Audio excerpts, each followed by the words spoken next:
Hello everyone. So I have not gone through this slide. So what I will do instead is I'll open slides and then go through the topics and then explain what I understood. And then I'll try to solve a mathematic problem of each topics. So let's start.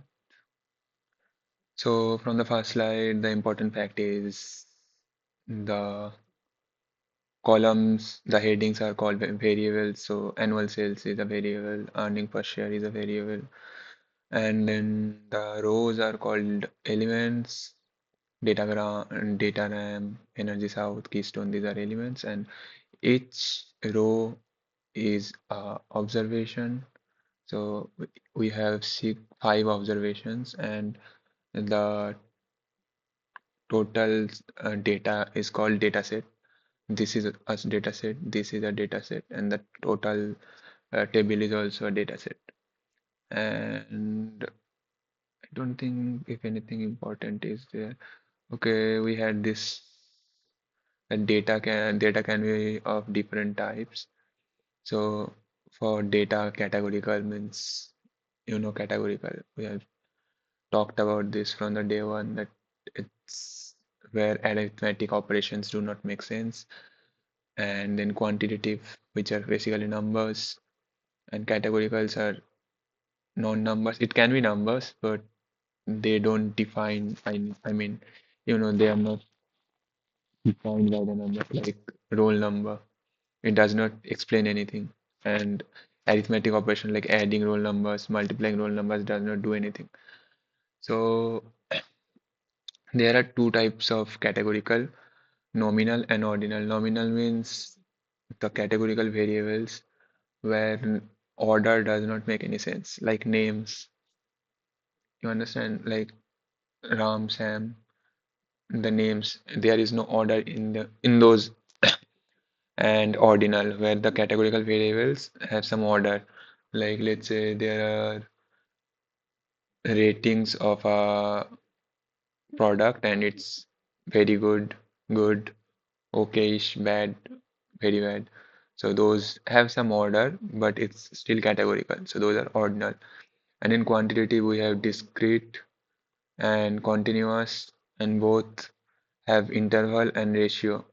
Interval is well defined, but I think we cannot do any multiplication or division in interval kind of data types. Uh, and in, wait a minute.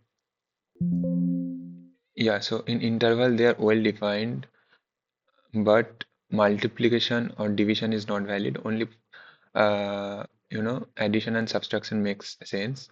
Like let's say in the or categorical ordinal, there were very good, good, those kind of uh, variables. But if we give, let's say, Celsius, 20 degree Celsius, 40 degree Celsius, so we can say 40 degree Celsius is more hot, more 20 degree more hot than 20 degree Celsius. But we cannot say that 40 degrees Celsius is double of 20 degrees Celsius because there is no true zero in Celsius scale. So it's relative. So those are interval, and ratio is where we have true zero and multiplication and division makes sense. Like I guess salary, because there is a defined zero salary, and multiplying and dividing salary, we can get average salary and everything. And if someone's salary is 1,000 rupees and someone's is 500, we can say that the guy who has 1,000 salary gets double of what the guy with the 500 salary gets. So that's all. Yeah, and also there was some discussion about population and sample. So population consists of user of the whole. If you say that you want to have some data on people who are using social media. So the population means the whole set where the total number of people, all of the people of the who uses social media comes under that population, and sample is basically subset of the population which is in our observation, and we take that, and from that we analyze the data, and then we conclude some points and imply that that is also true for the population. But we should take samples carefully. There should be good amount of randomness, and that should not be biased. In the second slide, we were told about histogram. So histogram is basically frequency chart where, let's say, there is some data. I think there were some data. Yeah. So balance of -1 to 249 people with this balance, there is count of 149. So these are the intervals and these are the counts. So this is, if you remember, it's coming under intervals. So these are the intervals and these are the counts. We can have addition or subtraction, that would make sense, but uh, division won't make any sense here. So we can say that from -1 to 499, 149 plus 60 people are there, right? So if we plot a histogram, it will look like this. So from here we can see that it's right skewed. So skewness, we were told. So from the mode, if it's the tail is more on the right hand section, it's right skewed, and if it's the opposite, it's left skewed, and if it's unique, then it's symmetrical skewed. So this is an example of left hand skewed, left skewed. This is right skewed. This is unique symmetric, and this is highly skewed right. So if we have two data set, we can do cross tabulation, and these are not important for exam, so I'm skipping it. After that, there is that mean median mode. So mean is basically average, median is dividing the data set into 50% observations, and mode is the number which is present most frequently in the data set. So in this data set, the average is mean. If we write them down in order basis, the middle part is median. If its number is even, so we take 2 and take the average as median. And mode is 27 because it's present two times. Also, we are told how to calculate sample percentile. So this is the formula where n is the number of data. So there was an example, I think. Yeah. So this is the data set, and we have to first write them in ascending order. And the total number of data is 7. So n equals to 7. So we want to find 60th percentile. So the formula will be 60 by 100 into n plus 1, 7 plus 1, 8. So it's 4.8. So the 4.8 position is the 60th percentile. So the first, second, third, fourth is 19, 26 is 5th. So at 4.8, what will be the number? So we can calculate it as 19 plus zero point 0.8 into difference of these two. So the difference is 7. 7 into zero point 0.8, it's around 5.6. So 19 plus 5.6, around 24.6. Yeah, around 24.6. Then we were there. What is quartiles? Quartiles are basically if you divide the data set in 25%. Q1 means 25th percentile, Q2 means 50th, Q3 means 75th, and Q4 is not there. So it's divided into four. So three quartiles are there, and then we can calculate 25th, 50th, and 75th quartile, such just as we calculated the percentile. We can first calculate 25th percentile, 50 percentile, and 75 percentile to get the quartiles. So left skewed. So obviously the top point would be always mode because that is the point where the frequency is most at that point. And in the least skewed, we will see generally that the mean is lower and median is higher than that. And mode will always um, be at the top point from here. And in the left skewed, the mode is the largest, and in the right skewed, mode is the lowest. So this was something to look for. And mean median mode is same. It does not mean that the distribution is same, because we can have the standard deviation or variance difference. So from that we have come for measurement of variability, that sample range, sample IQR, variance, and standard deviation. Sample range means the largest value and the smallest value. From that we can measure the variability. So these are the types where we can measure the variability. So it's so first is sample range, max minus mean. So it's very much affected by the outliers, because if the total value is in the middle and one value at the max and one value in the mean, it will change the value of the sample range. So not good. Sample interquartile range, or IQR, equals to 75th percentile value minus 25th percentile value. It is not affected by the outliers, so it's a good measurement of variability. And then comes sample variance and sample standard deviation. So, so this is the formula of sample variance, where sample variance S square equals to summation of I equals to 1 to n xi minus x bar whole square by n minus 1. X bar means the average of the data set.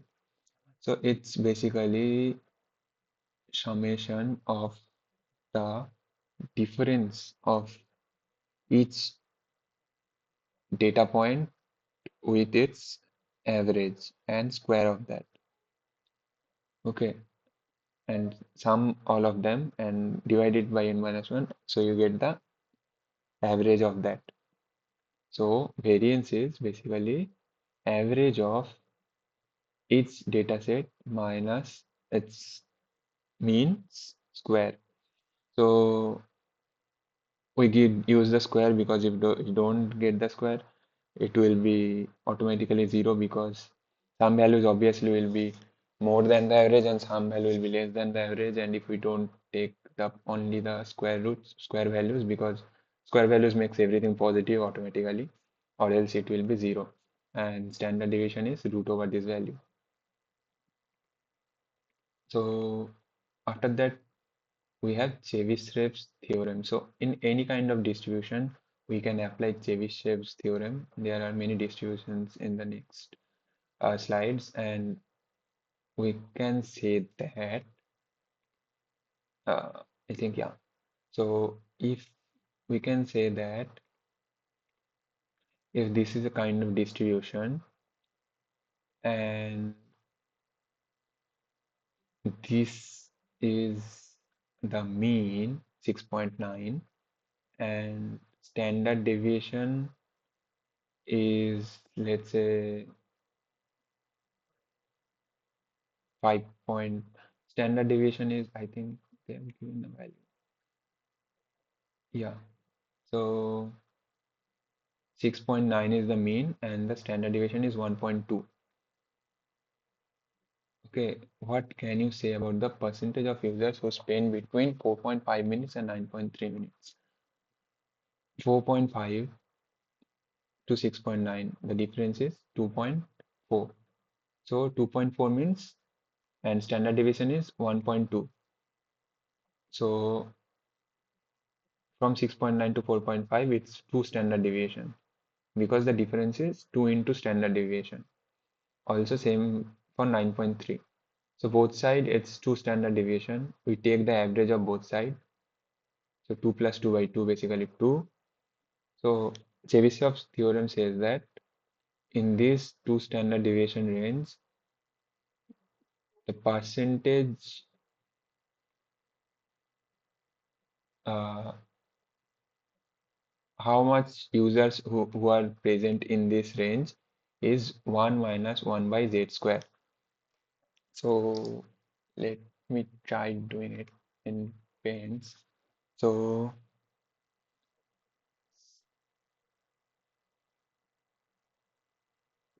given as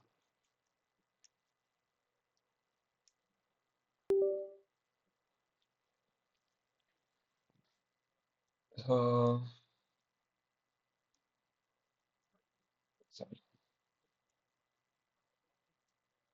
there is this distribution and this is, let's say, the mean, and it is present in, let's say, 4 standard deviation. Means this is mean minus 4 standard deviation, and this is mean plus 4 standard deviation. So in between this range, Chebyshev's theorem says there will be 1 by 1 minus 4 square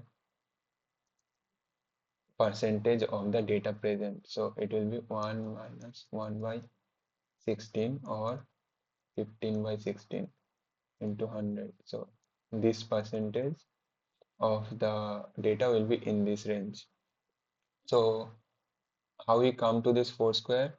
We have to, let's say they have given us m, mean as 100, standard deviation as 10, and let's say they have asked us to calculate from 85 to 115.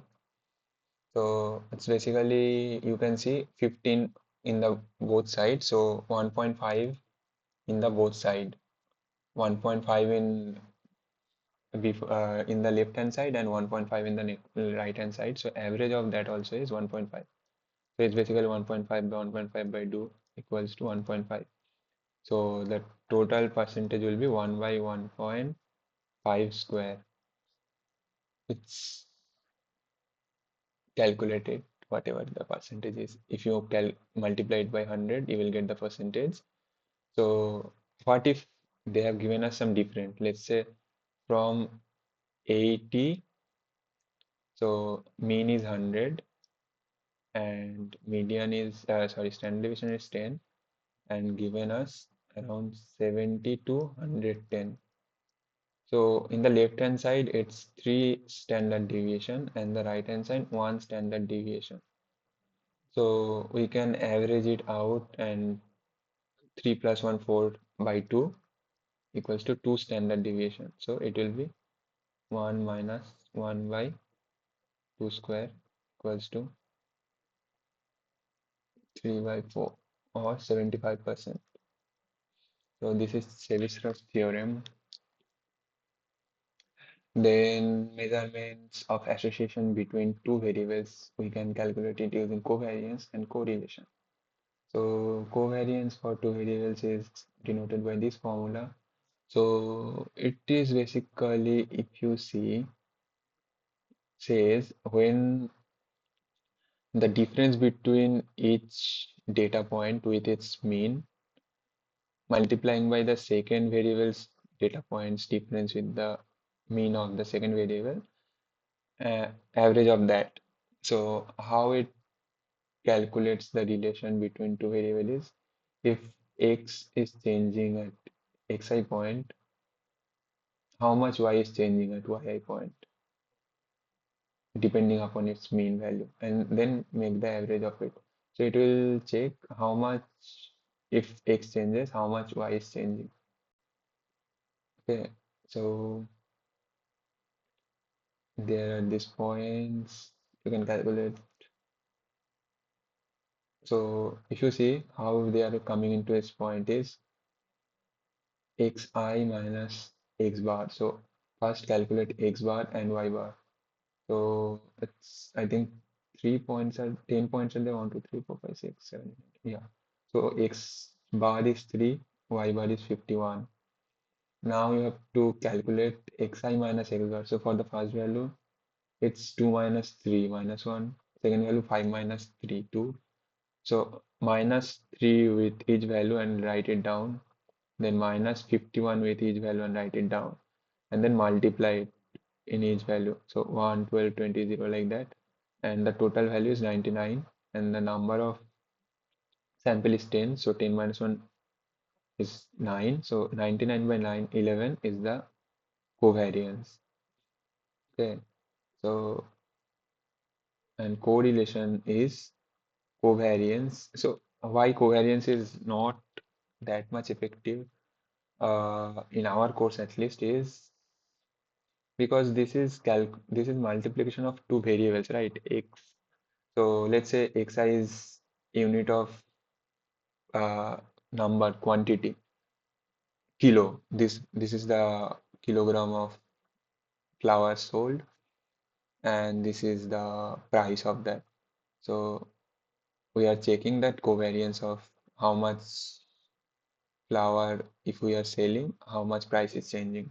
So xi minus x bar also has the unit of kilogram, and yi minus y bar has the unit of dollar, let's say. So the multiplication, the value, it has a unit of kilogram into dollar. That does not make any sense. You cannot say 11 kilogram dollar. That does not make any sense. So that's why if we divide it by sx plus sx into sy, the standard deviation of the x variable and y variable,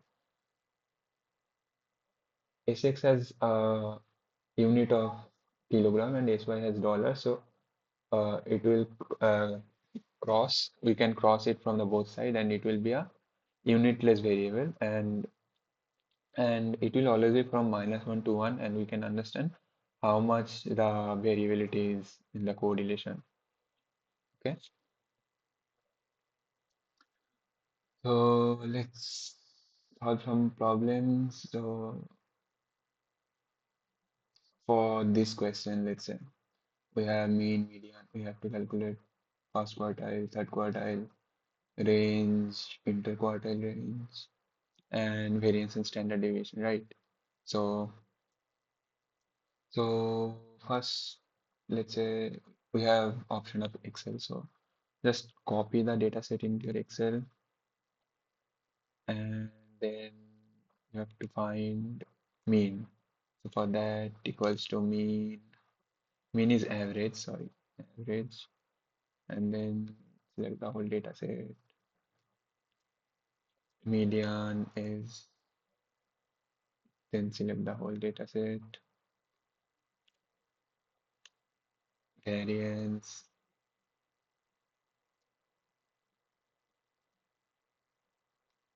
select the whole data set. Standard deviation,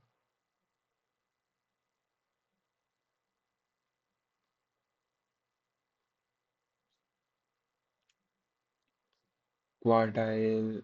So you have to get percentile, right? So percentile, no, we have to get quartile, I guess. Yeah, so first quartile and third quartile. So for that, quartile is there, and select the array, and we have to take the first quartile and also the third quartile.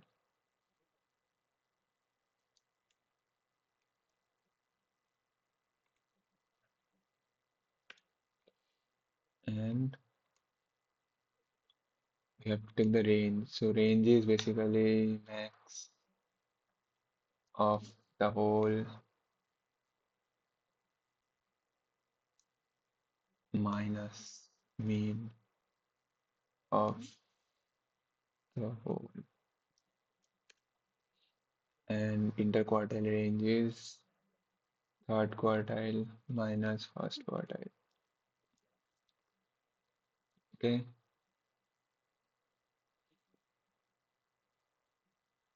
the skewness for this data is 0.32. So for skewness, we know if the skewness is positive, then it is always, I mean, at almost every case, it's rightly skewed. So in rightly skewed, mean is greater than the median. So when the mean is greater than the median, it will be positive. So you can say it's rightly skewed. And then compute the lower and upper limits. So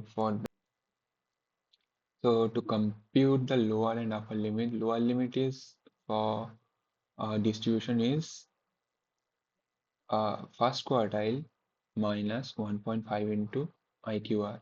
The first quartile is 1 minus 1.5 into 4, which is 6. 1 minus 6 is minus 5. Upper limit is third quartile plus 1.5 IQR. 1.5 IQR is 6. 5 plus 6, 11. Okay. Now comes probability. So there was this question which was a bit. So for this kind of question, we have to first write the whole thing. There is two approaches. One is using formula of Bayes theorem, and another is calculating it using uh, probability approach, and another option is calculating it through tables. So this is the approach Sir has taken, that the probability of four probabilities are there. So deeming deeming fraudulent, actually fraudulent, not deeming fraudulent, actually not fraudulent. So the probability of Hindenburg deeming it fraudulent when it is fraudulent is 0.95. Probability of any company being fraudulent is 0.01. Probability that you are not a fraudulent and Hindenburg also didn't deem you fraudulent is 0.95, and probability of company not being fraudulent is 0.99, and you have to calculate probability of you being fraudulent when Hindenburg deemed you fraudulent, right? Right. So we have we have to calculate. So first, we calculated probability of you being not fraudulent and Hindenburg deemed you fraudulent, which is basically 1 minus. So if we complement this part, which probability you're finding, it will be always 1 minus the whole thing. So P probability of some company which is not fraudulent but deemed by Hindenburg is 1 minus probability of you are not being fraudulent and not deemed by fraudulent by Hindenburg, which is 0.95. So 1 minus 0.95 is 0.05. Then we have to find P F slash D, given D. So given you are deemed, what is the probability of fraudulency? So that is, we know the formula. So probability of fraudulent given that Hindenburg deemed you fraudulent is probability of D by F into PF. So you can see probability of, you can calculate probability of D from here and then the whole thing. So this is one approach. This is another approach where he has taken a total number of fraudulence. Think the box thing he hasn't done for this case. Let's do it in a box manner then. Let's do it. So there are four possibilities, right? So a company being actually fraudulent and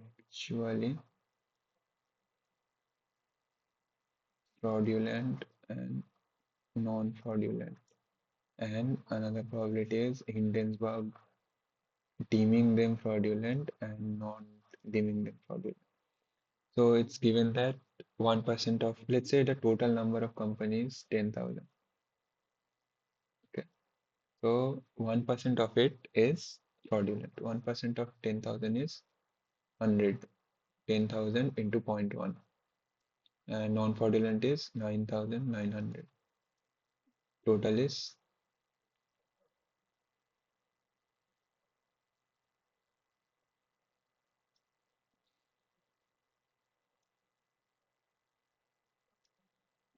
I'm bad at this. So total is 10,000. So, and again, it is said that if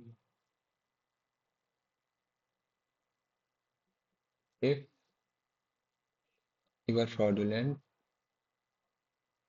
95% of chances Hindenburg deemed you as a fraudulent. So in the 100 fraudulence, 95 is deemed by Hindenburg, and so 5 is not deemed by them. And in 9,900, 95% chances they have deemed you as non-fraudulent.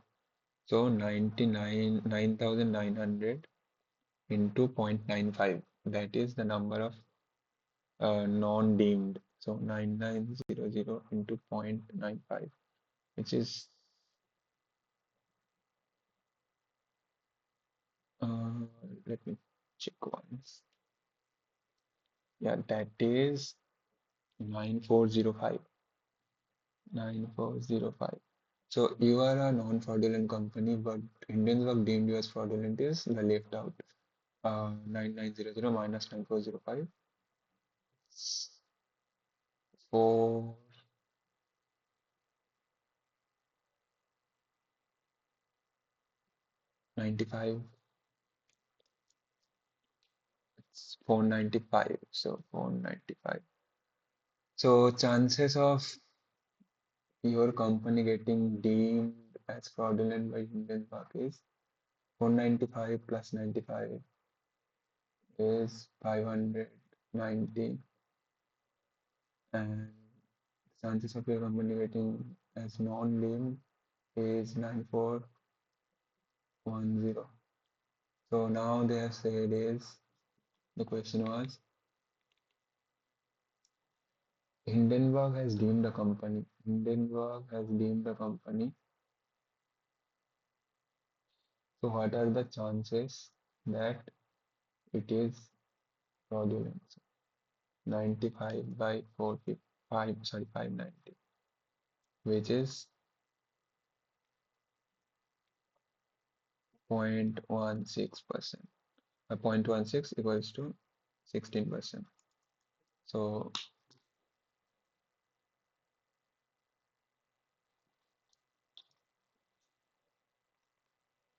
I think it's basically same what we found from formula also. So these are some theoretical things. Can read through it, and then there is these kind of things when B happens, A will automatically happen. So if B happening, if A is happening, the probability of B happening is 1. Theoretically things you can go through. I'm not going through those. In definition of probability, I leave that. So I think there were some laws which I skipped through. So basically there were some kinds of probabilities. There were three kinds of probabilities if I'm not wrong.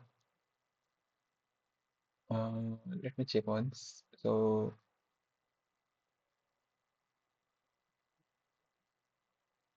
yeah, there is marginal probability where it's only PA, PB, those kind of things.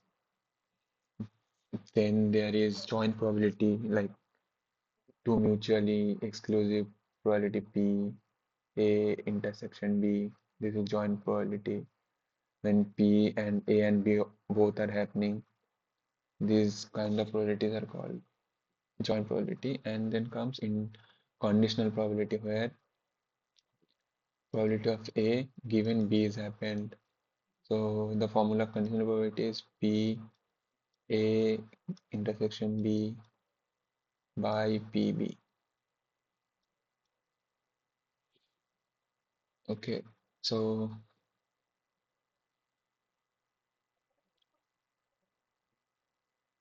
PB. So these are the some things. Now these formulas are given here already. So there was some other probability, yeah, independent probability. So if two events are independent, so there is no relation between uh, PA given B happening or PB given A happening. So what it means is there is if P A given B and P is not dependent on B, like whatever B happening, A is not related to that. So it is basically P of A. Probability says it will be automatically probability of A because the event of B happening won't be affecting the probability of A. Okay, so so there is no point of taking this. So from that we can say P probability of A given B is probability of A because if B happens or not happens, that does not affect the probability of A. So from this combination of two formulas, we can say probability of A equals to probability of A intersection B by probability of B because this whole thing is probability of A only. So probability of A equals to this, and then we can say probability of A into probability of B equals to probability of A intersection B. So this is how this formula arrived.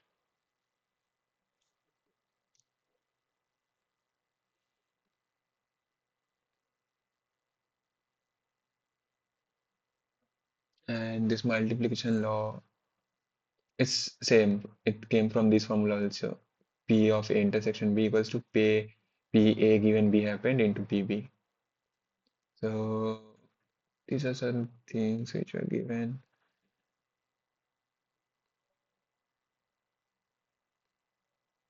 Then we'll solve some other problems.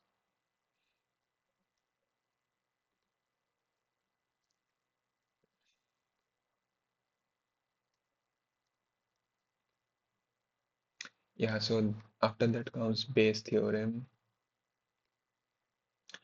So if you understood till now, we can say probability of A given B is P A intersection B by P of B, right?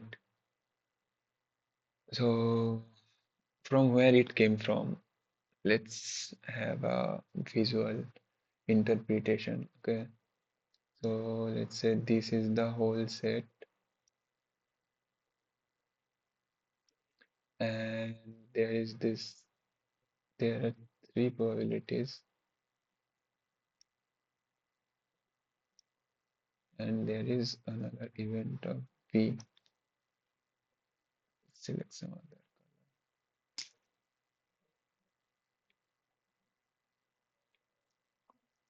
So there is this event of B. So this circular thing is the probability of B and these are A1, A2 and A3. So now if I ask probability of A1 given B happen, so this will be P of A intersection B, A1 intersection B, which is this shown by probability of given B whole B. Okay, because we already know B has happened. Now we want to know what is the probability of this small part. So that will be obviously only this part by the whole part, the whole circle. We will not take the outside of it because we already know B has happened already. So this is the visualization of where this conditional probability came from. Now Bayes theorem says, I forgot the formula, but uh, okay, if we are taking it like that, we can say B of B given A 1 into P of A1. Can we write it for the upper part? If it's confusing, you calculate this. So it will be P B intersection A1 by A1, and we are multiplying it by P of A1. So it will cut, and P of B intersection A1, which is same as P of A1 intersection B. So basically we can write it from this. We are multiplying this and then coming into this. So this upper section part is same as this section, and the lower section PB we can write as P of B happening when A1 is happening into P of A1 plus P of B given A2 has happened to P of A2 plus P of B happening when A3 happened to P of A3. So in the lower section we have probability of B. We can write it such as find the probability of B happening given A1 has happened.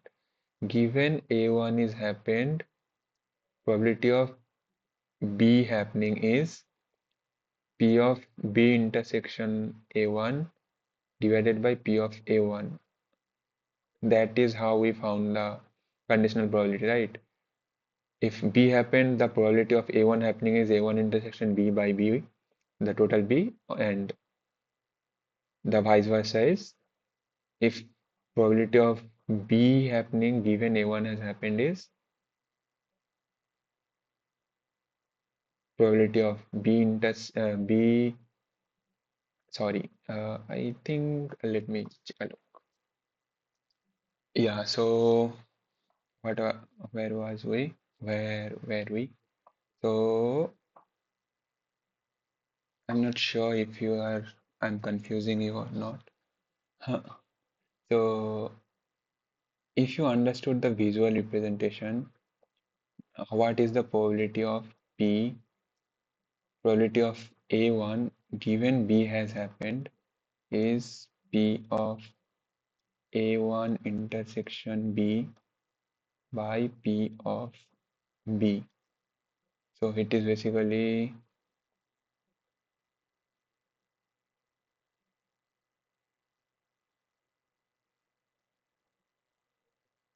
this part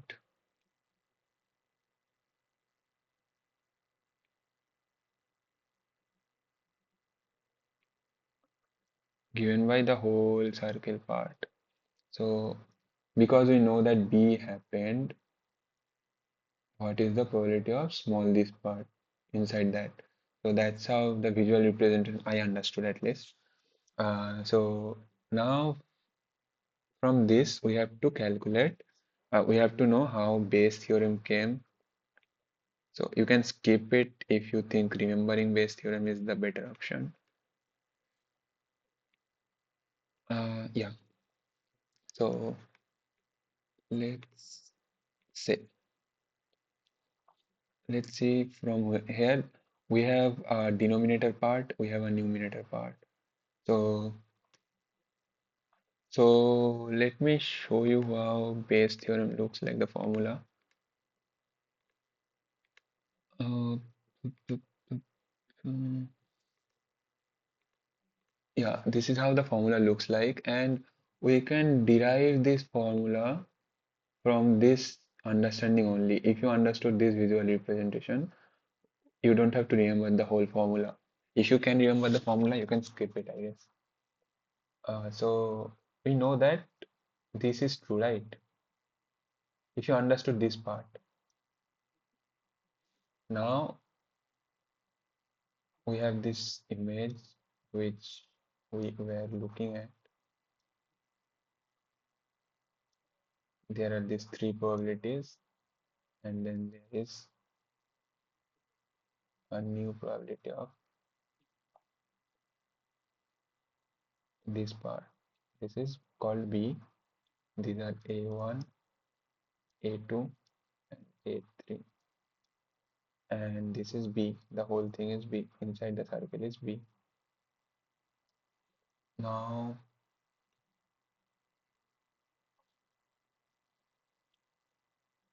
now from the numerator part, we will get the numerator this uh, formula, and from the denominator, we'll get the denominator part of the formula. So in the numerator part, we have given P of A1 intersection B, right? Right. So now we can multiply P of A1 at the top and P of A1 at the bottom. Okay. So from there we can write P of B intersection A1 by P of A1 into P of A1. Now if you see this part, it's same as P of B happening with A1, and write the part as it was P of A1. So if you see that we have found the above part of the formula. And for the denominator part,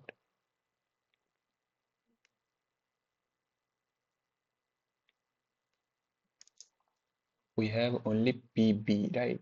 P of B. So what is the probability of having B?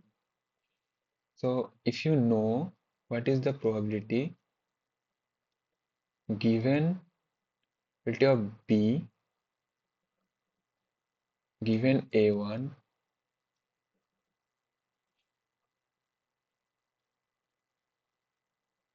what is it? If you find out that,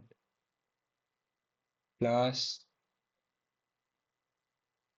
probability of, yeah, so if you find out the probability of, sorry, B intersection A1 plus P B intersection A2 plus P B intersection A3. So this part, and this part. Isn't it same with the probability of B? If you understood that part. Now we can write it as P of B intersection A1 by P of A1 into P of A1. Similarly, the others.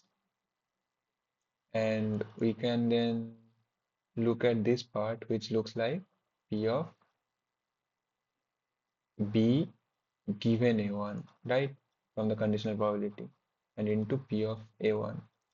So do the same for the other two parts. So it will be always like P of B given A1 into P of A1, then P of B given A2 into P of A2,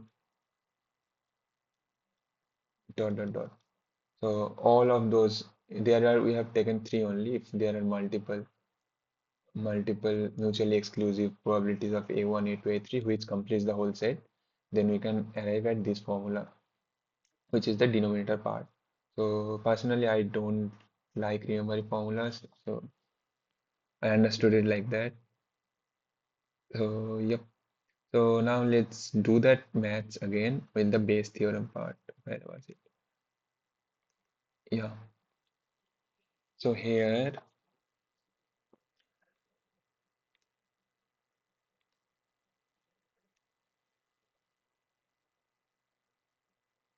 if you see, it is given P of deemed as fraudulent from Hindenburg when you are a fraud company is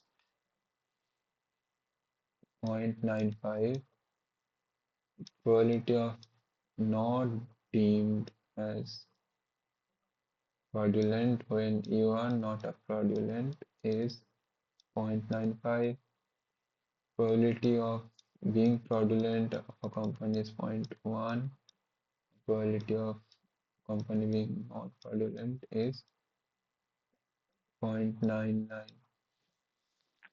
and we have to find probability of fraudulent given it is deemed.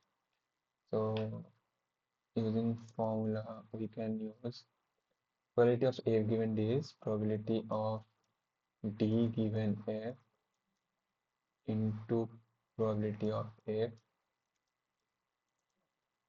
divided by probability of D,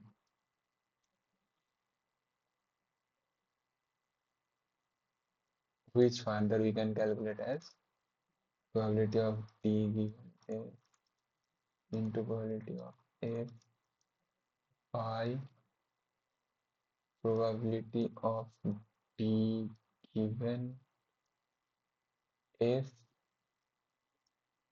into probability of F plus probability of D given F naught into probability of F naught, right? So the total probability of a company gave is deemed is basically probability of it being deemed when it is fraudulent and not fraudulent, because there is no other option, right? A company can be fraudulent or non-fraudulent. These are exclusive, like A1 and A2. And so P of D by F is given as 0.95, 0.95 into P of F equals to 0.1 by 0.95 into zero point 0.1 plus probability of D given F is not fraudulent is, so if probability of you are not given a deemed by Hindenburg when you are not fraudulent is 0.95, that means probability of deemed when it, you are non-fraudulent is, yeah, so small mistake. The probability of 1% means 0.01, and probability of company being deemed when it is not fraudulent is basically 1 minus this value, 1 minus this when it is non-fraudulent and not deemed. So it's 1 minus 0.95, which is 0.05.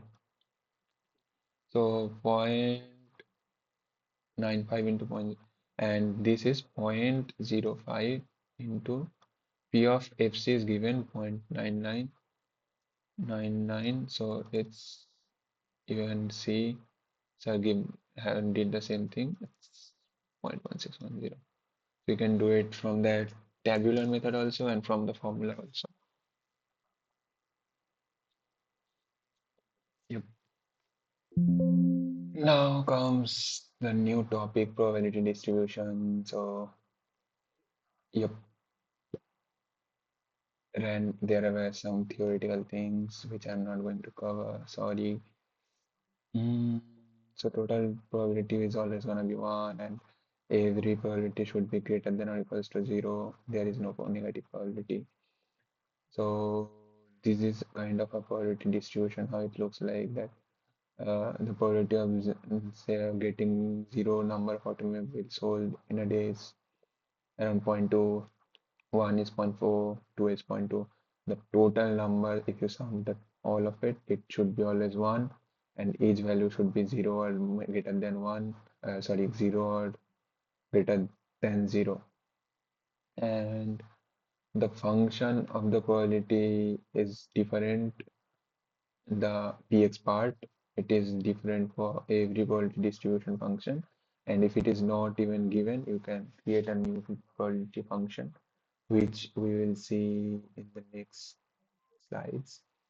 So expected value or mean value in probability distribution function is given as summation of x into px, where x is the all x values and px is the probability of that function. So here if you see 0 is x, 0 into 0.2, 1 into 0.4, 2 into 0.2, 3 into 1.5, whatever. If you sum all of it, you will get the expected value. So expected value is basically what in average you expect the value should be. Variance is x minus mu whole square into px. Mu is the expected value which we calculated, and then you have to find the difference. So it's basically the variation of the probability from its expected value, the square of it. Now,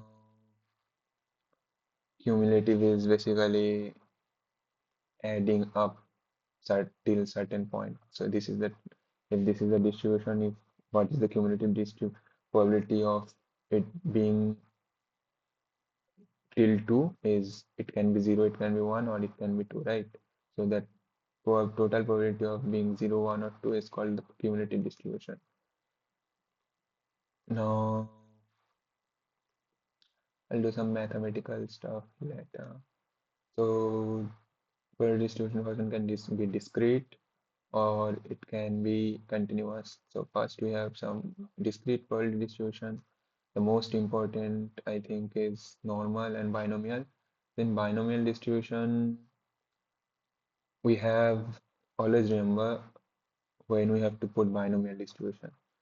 When we have some probability of success and then we have some sample size,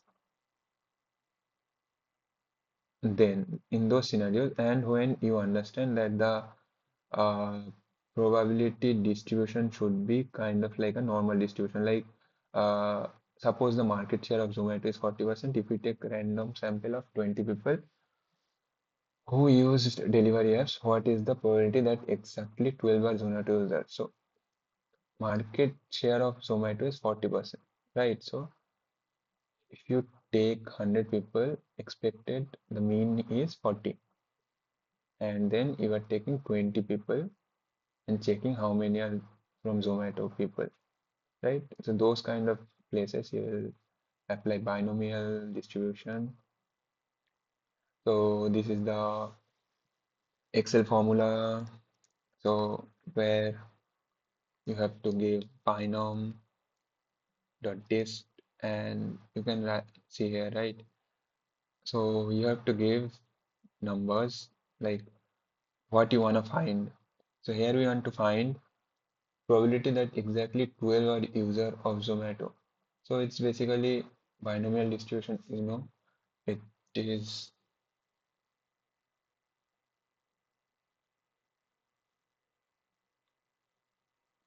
the binomial distribution looks like this,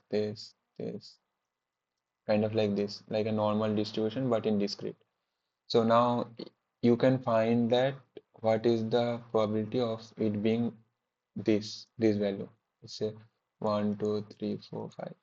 What is the probability that 4 is the answer? What is the probability that from the 40, from the 20 people we sampled, 4 are in Zomato? So for that, you want to find the 4, or you can find at least 4 people are from Zomato. Then you can find the cumulative part, 1, 2, 3, and 4. Right. So here you have to find what is the probability of it being exactly 12. So only the 12 you have to find. So it should be 12, comma trial is 20 trials, and probability is zero point 0.4 given, and you have to find exactly. So not cumulative, only exactly. So that is 0.035. If you need to find, it's around 0.35. So This is a value. Now we have said that suppose you want to interview Zomato users, what is the minimum size of the random sample of people you should reach out to so that you are at least 95% confidence.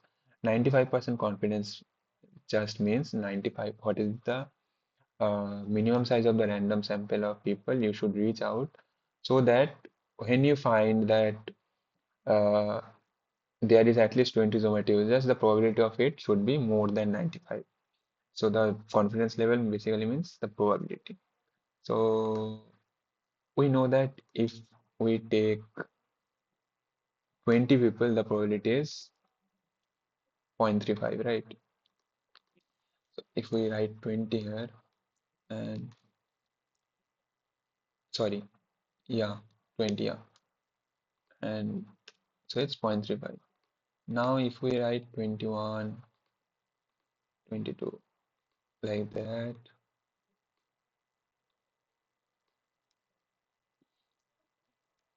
and it's cumulative, right? At least 20, at least we need 20. So we need 20 number of Zomato user from this numbers of trials and where the probability is zero point 0.4 and we need cumulative. So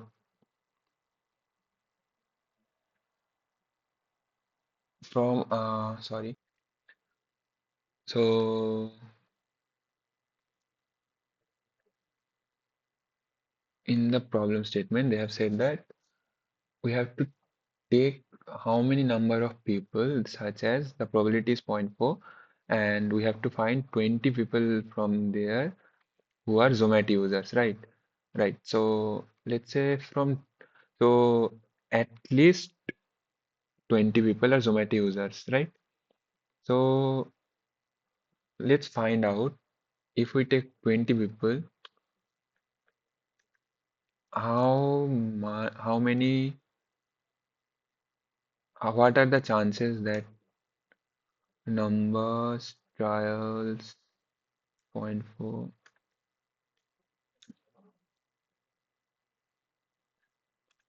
So this is the probability that among 20 people, 20 only are all of the people are Zomato users. So that is very much less. Now let's find out how many people in the 20 people at least before the 20, you know how I drawn the binomial. So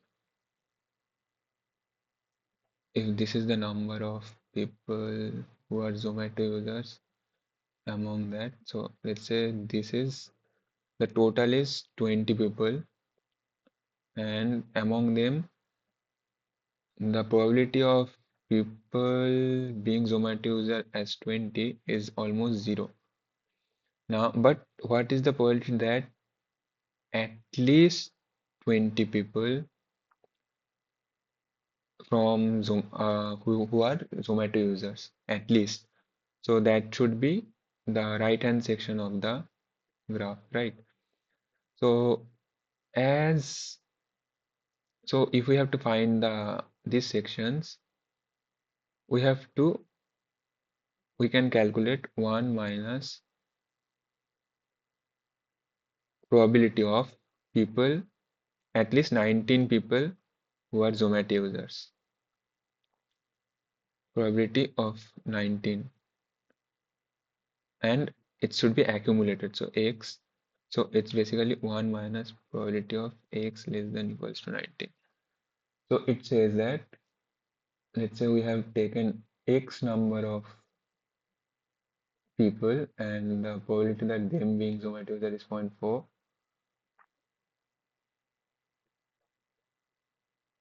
At most, the probability of 19 people there being Zomato user is this. And if we minus it from 1, we will find the probability of people being in Zomato user 20 or more. So First of all, we have to find the cumulative value, which is so 1. So it says means if we take 20 people with the point 0.4 probability of Zomato user, the probability of people being a Zomato user less than 20 is 1. So what is the probability of being more than 20? Is 0. Obviously that if we are taking 20 people, there is no point of taking people, like there is no probability of people being 20 people being Zomato user. So, but what if we take 19? So, the probability of if we take 20 people as uh, a trial rate with zero point 0.4 of being Zomato users probability, the probability that Zomato user in those 20 people is 19 or less is almost 1 because 1 minus 1 is almost 0. So if I calculate this, so this is the value. So if we take around 20 people with zero point 0.4 probability of Zomato user, the probability that mm, there are one Zomato user or two Zomato user, the probability of being three Zomato user, the summation till that, till 19 is almost 1 and more than that is 0. Now, if you are increasing the trial number,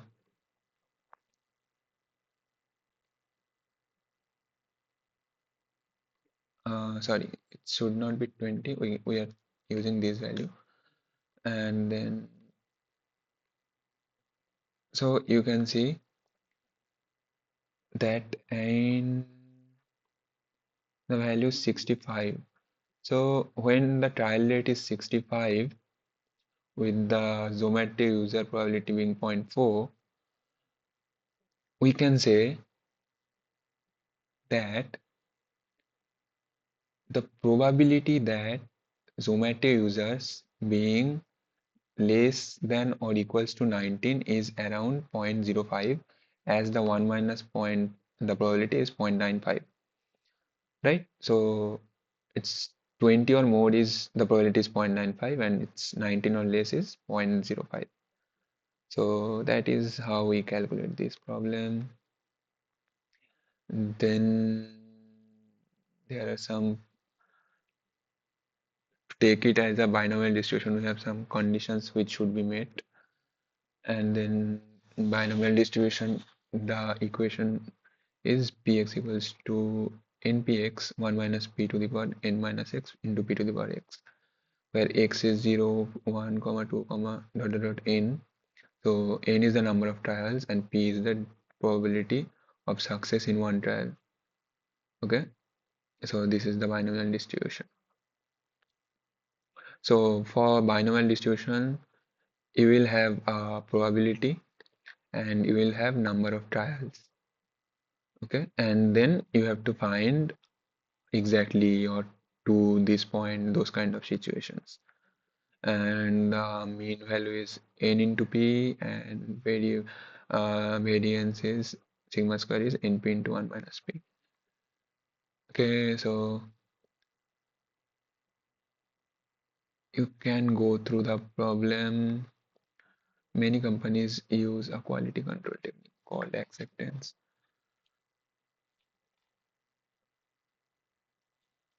Quality control technique called acceptance sampling monitor.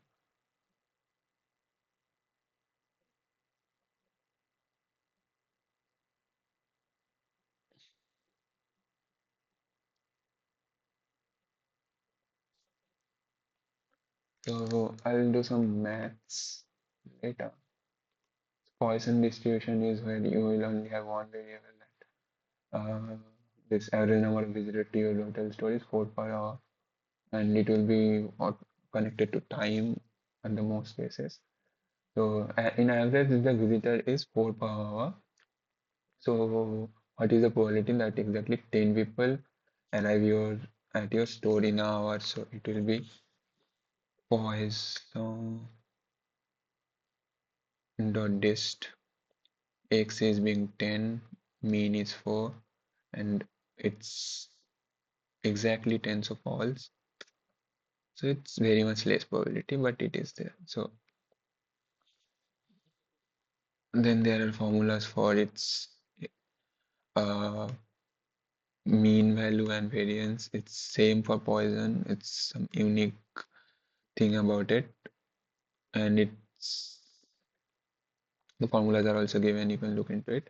We'll solve some problems. Then comes continuous probability distribution, where the total area it's inside it should be always 1, and mu is xfx, which is similar to binomial distribution, and the variance is also similar to binomial distribution, just it is continuous.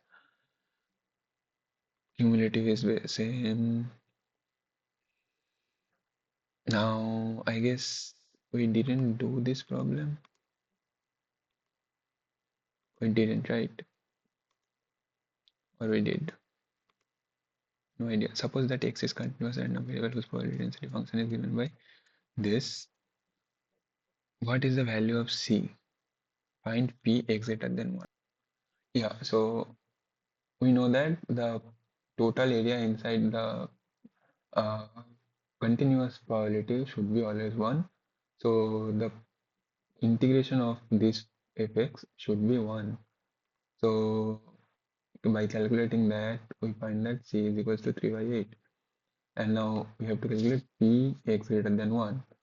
So we know that x is 0 to 2, it is some valid value. So we can find that from 1 to 2 how much it is using the same formula where c is now we know, and the total value we can understand is how.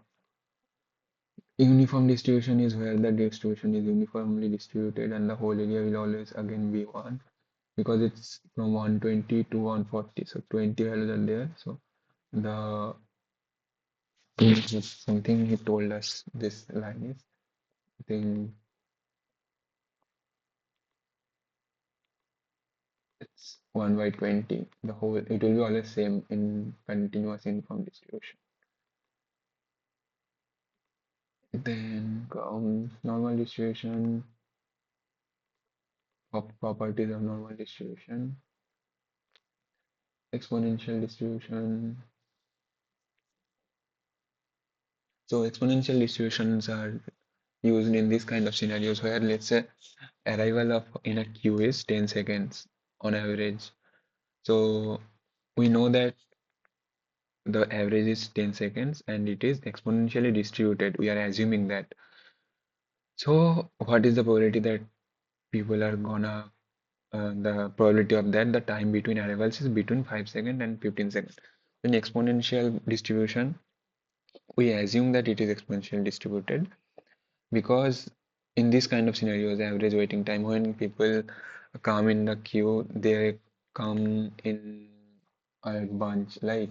So in the office hours, the distribution is they come in very few time. A lot of people come, and when there is some break or something, the time between two consecutive customer is too much. So generally those, if you put the time difference of each customer, it is going to be a very much right skewed, right? It will look like something like this, that most of the, so let's say 100 people came, and so 100 people came to the store. So first one came at 2 o'clock, second one came at 2.1, 2.2, then nobody came. At 3 o'clock, someone came again, 3.5, someone again came. So what is the distance between these two? It's 1 minute. This two, 1 minute. This 59 minute. This 4 minute. Then 3, 7, 2 minute. So most of the values will be in the lower section because when people come, they come in a bunch.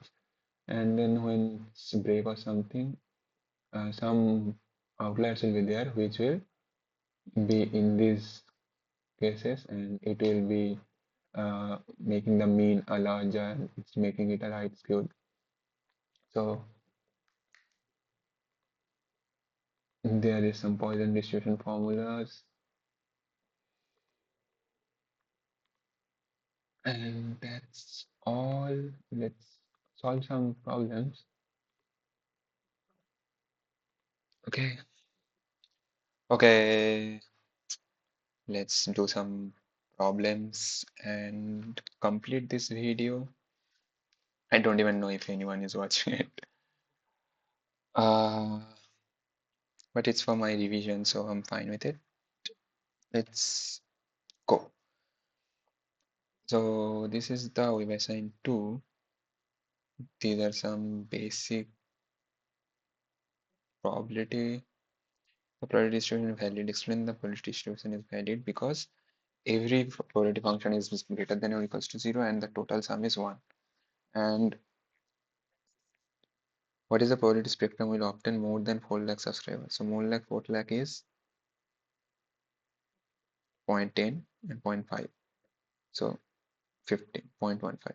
What is the probability spectrum will obtain fewer than 2 lakh?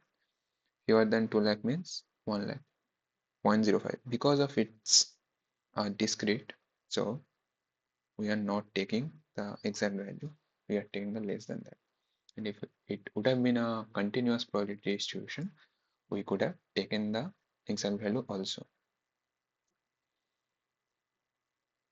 Okay, the expected collision payment to determine the collision insurance premium. So we have to find the expected value 500 into 0.08 plus 1000 into 0.04 plus 3000 into 0.03, blah blah blah. It will be 450. The insurance company changes the annual rate to 580 for the collision coverage. What is the expected value of the collision policy?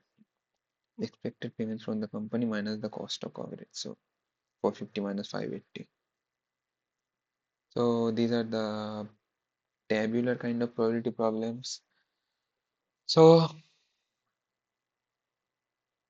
plant expansion, the company president must determine whether to make the expansion a medium or large scale. Demand of the new product is uncertain. Which of the planning purposes must be low demand, premium demand, or high demand?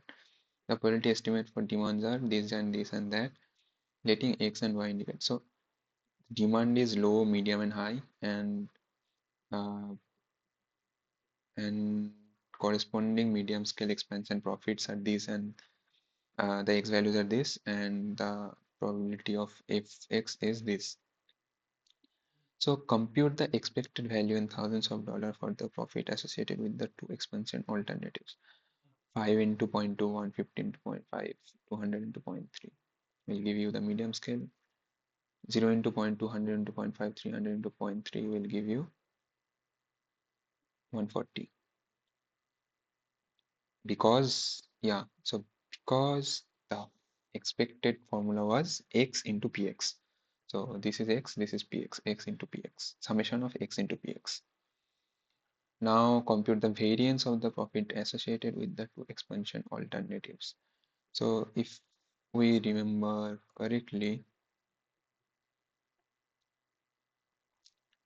let me do one thing. Yeah, so compute the variance. Variance is x px into 1 minus x, right? So 50 into zero point 0.2 into zero point 0.8 plus 150 into zero point 0.5 into zero point 0.5 plus 200 into zero point 0.3 into zero point 0.7, because the formula was x px into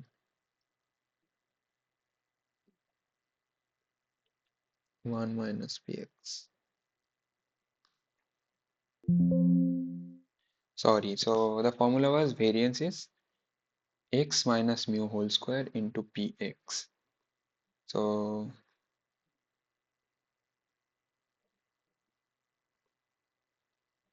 what is x? So it's gonna be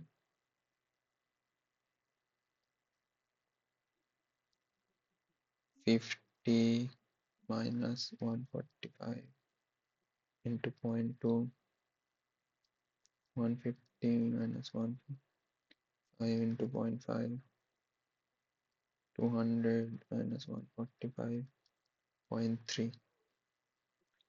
So if we calculate this, let me get my calculator. So it will be 95 square into 0.2, 1805,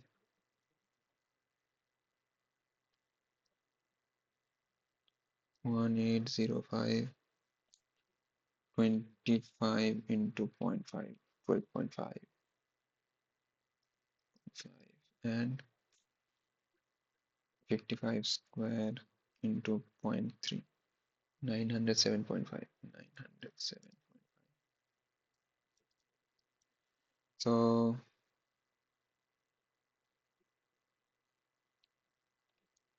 sum all of these and it will end up with, sorry,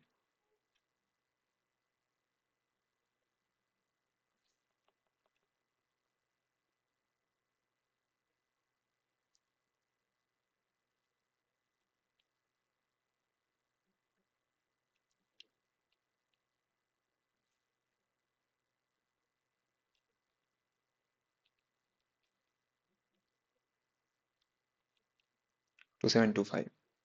And same for the large scale. And then these problems were a little bit tricky, where JP Morgan Asset Management publishes information about financial investment between 2002 and 2011. The expected return for this one is 5.04 with a standard deviation.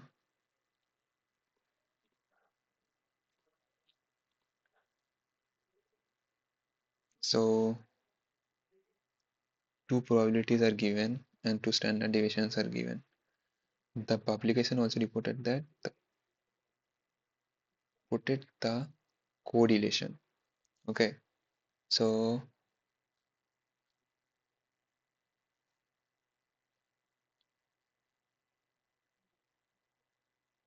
probability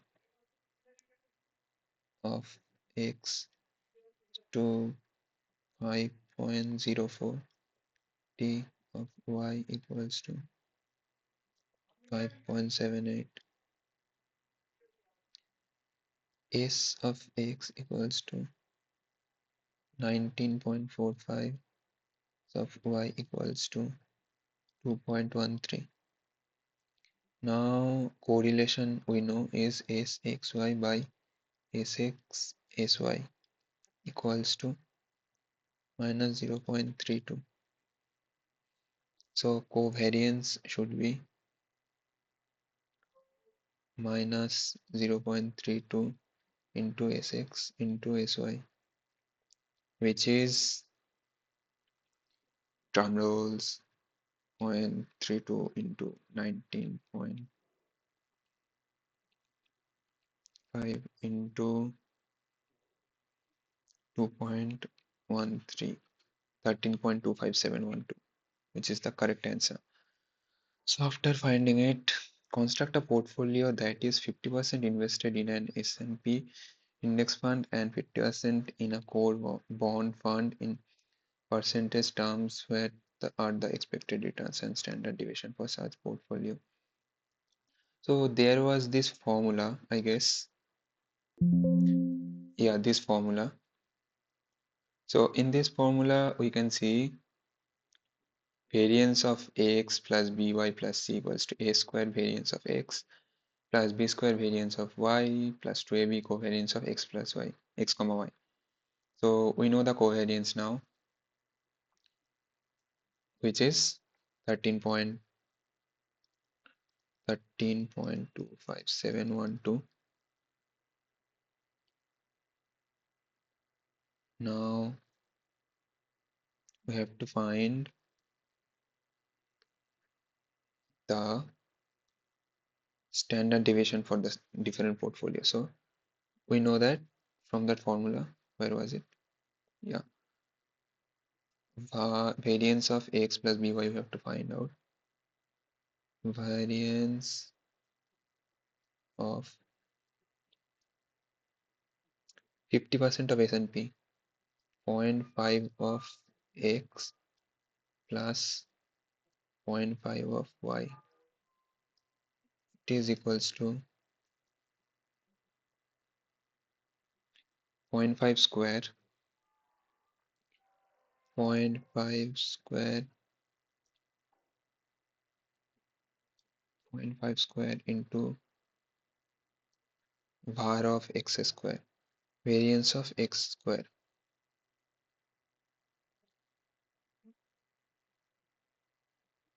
So, which is, we already know, I think. Sorry, var of x, variance of x. Variance of x is standard deviation square. So, into 19.45 square plus 0.5 square into 19.45, sorry,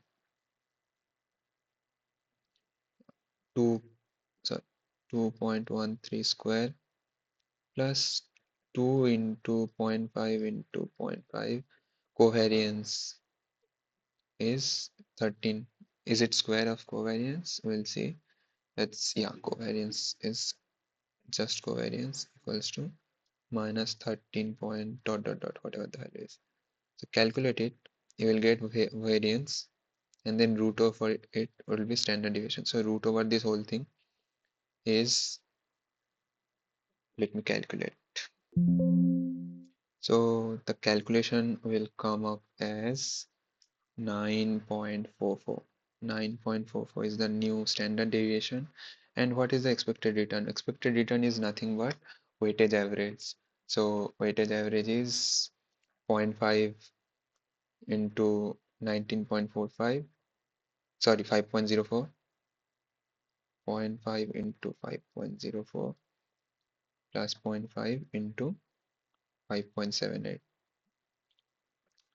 Now I'll do another one, and these are kind of a same, so I won't do anymore. So there are, those are two. There is another portfolio which came into the picture, and where correlations are again given, and you have to find the covariance and everything. Let's do one with different interest investment probability. So first of all, expected returns is zero point 0.7 for the D. I'm doing zero point 0.7 into uh, the value of it is 5.04 plus zero point 0.3 into 5.78, which will be 5.262, which is easier. And the standard deviation part, you have to do root over zero point 0.7 square into 5, 19.45 square plus zero point 0.3 square into 0.13 square plus 2 into zero point 0.7 into zero point 0.3 into covariance is minus 13.25712. You'll find it as 13.42. I'm not doing the calculation. So the same formula we have to use again and again for the whole questions. Yep. And then comes this question.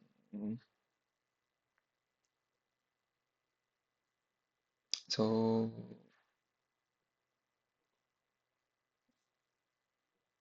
compute the probability that exactly 7 of the 20 internet browsers.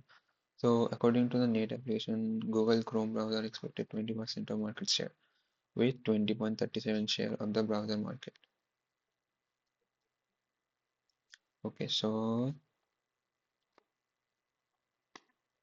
20.37% is the share of the Google Chrome. For a randomly selected group of 20 internet browser, answer the following question. So this is the point where I have told you that we will have a probability of 20.37 and we will have a trial rate n equals to 20. Now it is going to be in a binomial distribution. So now they have asked compute the probability that among the 20, 7 of the, so the probability of number of users should be 7. So it should be binom dot dist 7 comma 20 comma point 2037 comma exactly, so false. So let's see if it works. Equals to binom, what was it? 7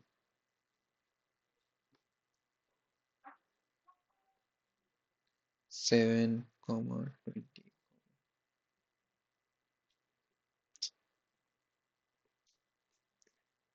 point 2037 comma false 0.058913 0.0584. Yeah. So similarly, the other ones now for 20 internet user, if it is less than or greater than, you have to do the cumulative to true based on the situation. For the sample, for expected, they have asked. So expected is, we know, expected is x into px. So expected is 20 into 0.2037. It should be 4.04. I hope so.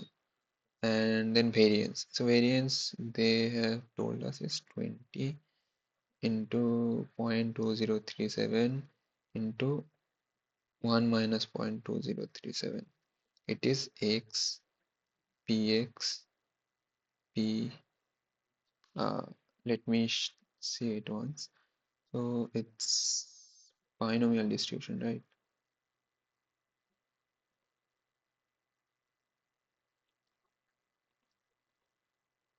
Yep. So for binomial distribution, it's np 1 minus p. So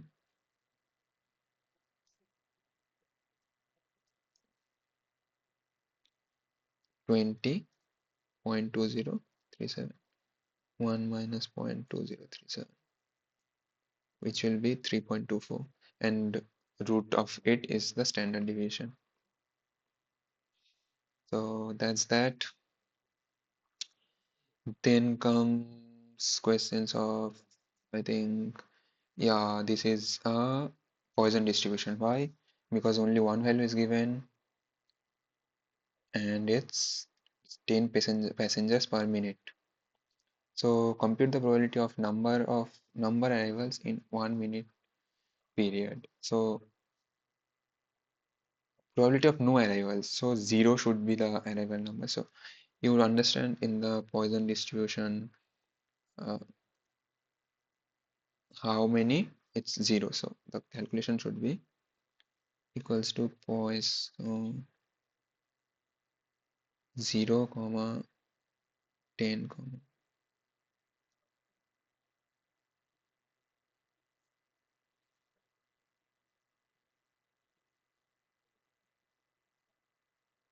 0.00045. So it's same.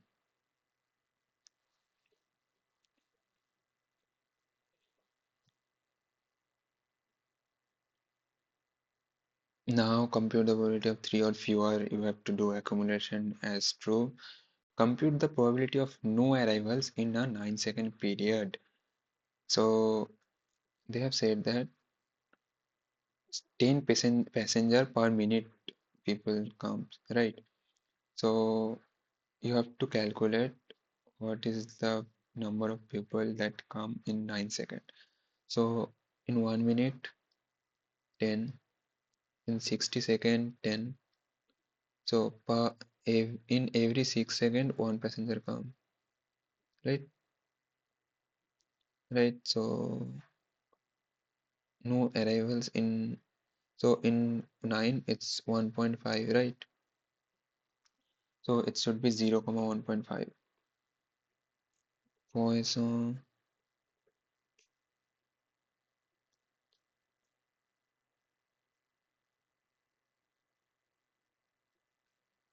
0.22313. This is the value. Then some other probability problems were there.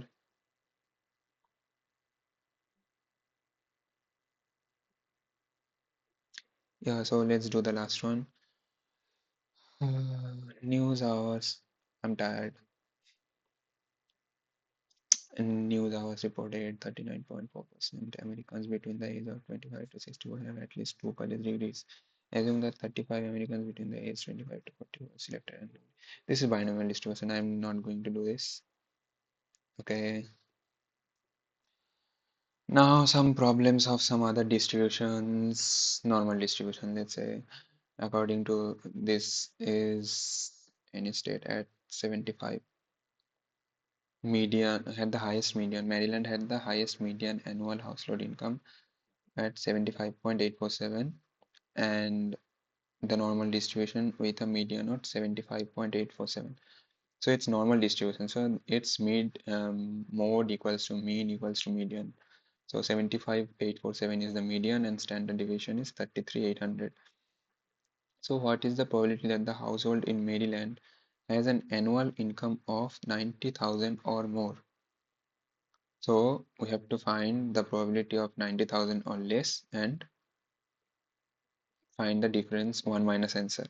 So equals to 1 minus normal dot distribution x is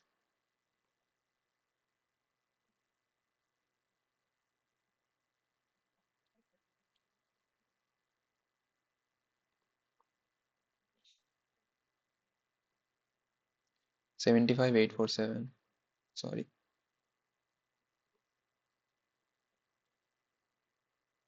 sorry.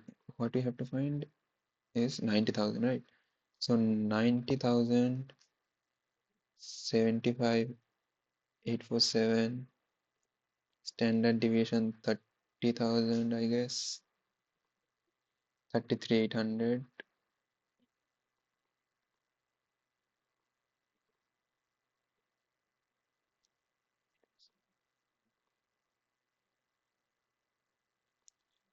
and we have to find cumulative.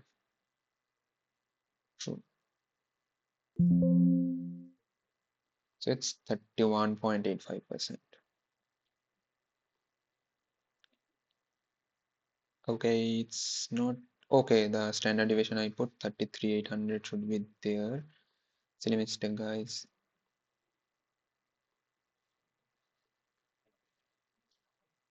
Yeah,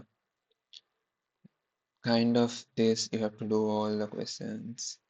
What is the annual income of a household in the 86th percentile of annual household income in the Maryland?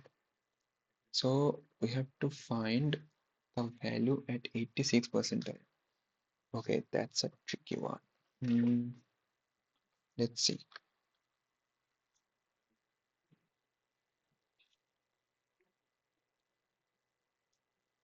So this is, let's say, sorry,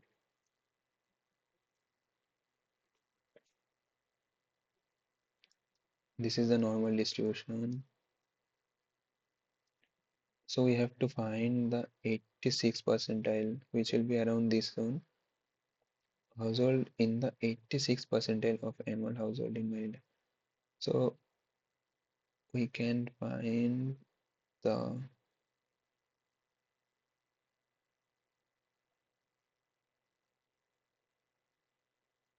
86th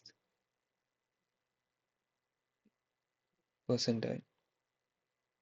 Okay. So for that, so for the 86th percentile, we have to find the point, this point before it, it should be, the probability should be 0.86. So for that there is a function in Excel, norm.in, and we can give 0.86 comma mean mean value and standard deviation, and it will give us some this value, I guess. Okay, so 86 percentile means the 86 percentile means the prior percentage is 86 and the next one is 14. So this value we want. Now some other normal distribution and exponential distributions are given. There are some formula for exponential distribution also, expond.dist, which is pretty much same, so I'm just going to skip those.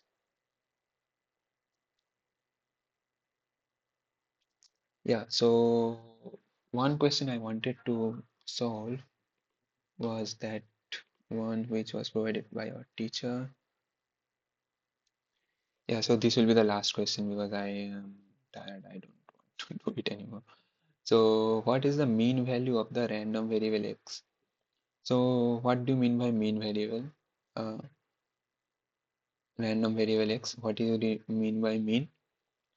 The mean is average, right?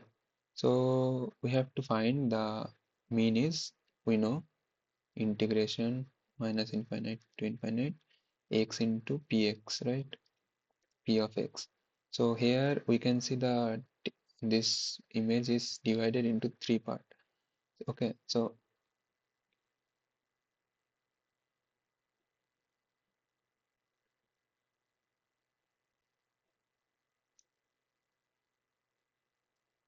one is this part, second is this part, and third is this part. So for the integration part, we can write integration x px dx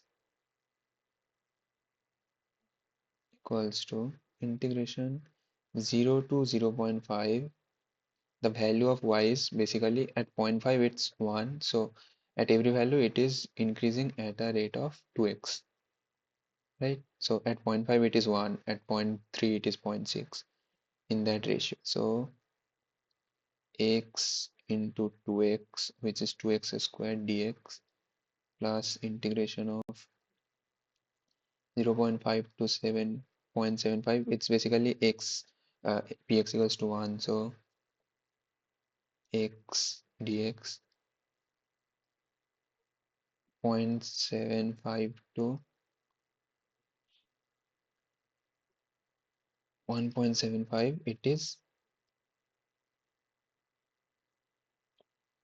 1.75 minus, at 1.75 is 0, so 1.75 minus x dx, and x in x dx. So yeah, so if you calculate this, you'll have 3x, sorry, 2x cubed by 3 from 0 to 0.5, and then other values like that, x squared by 2, 0.5 to 7.75, and after that you will also find 1.75 x squared by 2 minus x cubed by 3, and the value for here is 0.75, 1.75. So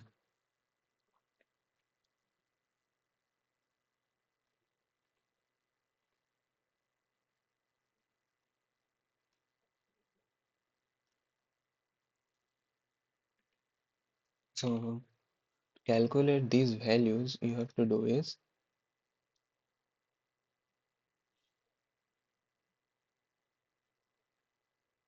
put the values of the lower bracket in the x and put the values of the higher bracket in the x. So 2 into 0.5 square minus 2 into 0 square. So like that you have to do all the time and you will get the expected value. And the median is basically at which point the probability is 50%. So if you find the area of this triangle, it is half into 1 into zero point 0.5, right? Or you can do integration also. It will be the same. So,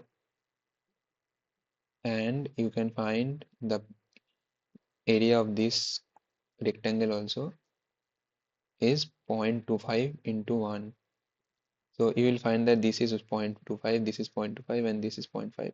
So at this point, it's median. So the value is 0.75. Okay. What is the mode? So mode value of the random variable is 1 because most of the value is in the 1. So, and what is probably that x will be less than 0.25? X will be less than 0.25. So x is 0.25 is here at 0.5. So this area is the x less than 0.25. Greater than 1 should be the area after this, and between should be the difference, this area. So calculate that and it's done, I guess.